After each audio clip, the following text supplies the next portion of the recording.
Yields back. The gentleman from South Carolina is recognized. Thank you, Mr. Speaker. I'd like to yield myself the remaining time. Mr. Speaker, America, the United States of America, is blessed with abundant natural resources. Unfortunately, we're cursed with liberal politicians who don't want American companies and American investors and entrepreneurs to go after the resources to help Americans. When we had a spike in energy prices during the Biden administration, President Biden didn't fly to Midland, Texas. He didn't fly to North Dakota. He didn't fly to Louisiana and beg those producers to produce more. Where did he fly?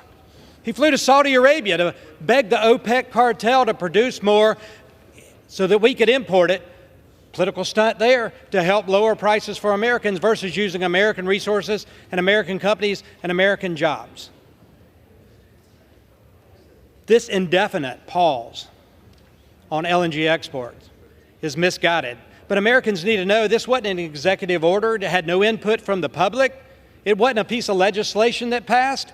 He did it by a press release, directing an agency to pause LNG exports. You know, talk about Ukraine today. We've heard a lot of that.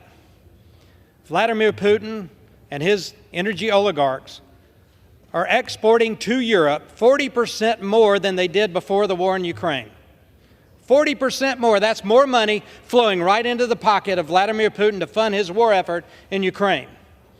I would rather that money flow into the pockets of American energy producers and tax bases and communities all around this country that produce energy. By exporting more to help our friends and allies, you know, America has never used the spigot of energy exported to influence policy in any country, but Vladimir Putin has turned the spigot on and off, many times influenced policy in Europe. Let's pass this legislation. Let's continue to export cleaner burning, American-produced natural gas, produce more, deliver more, utilize more, and export more to help our friends and allies around the world improve their quality of life, improve their energy security. This is right for America, and I urge my colleagues to vote yes, and I yield back. The gentleman from South Carolina yields back.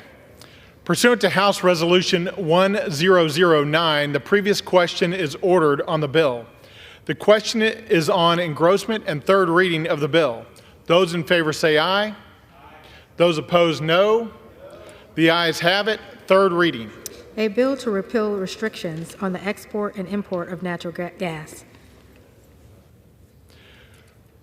For what purpose does the gentlewoman from New Jersey seek recognition? Thank you, Mr. Speaker. I have a motion to recommit at the desk.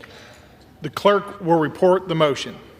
Mrs. Watson Coleman of New Jersey moves to recommit the bill, H.R. 7176, to the Committee on Energy and Commerce.